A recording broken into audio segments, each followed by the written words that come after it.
this video, we will evaluate the integral of 1 minus cos x divided by 1 plus cos x. This can be solved in many ways. For example, rationalization by the denominator.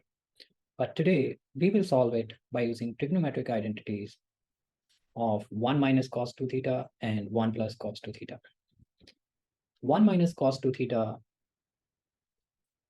is equal to 2 sine square theta, and 1 plus cos 2 theta is equal to 2 cos square theta. By replacing theta with x over 2, we will get 1 minus cos x equals 2 sine square x by 2, and 1 plus cos x equals 2 cos square x over 2.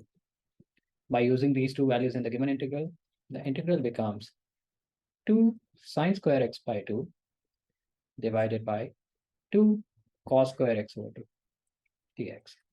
We can cancel out 2. Sine square over cos square is tan square. So we have integral of tan square x over 2 dx. Now, we don't have a formula to directly integrate tan square. So what we can do? We can use the identity that 1 plus tan square theta is equal to sec square theta.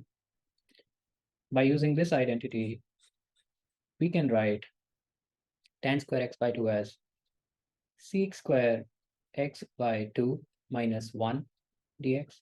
We know that the integral of sec square ax plus b dx is equal to 1 over a tan ax plus b. In this case, a is 1 over 2. So using that, the given integral becomes 1 over 2 tan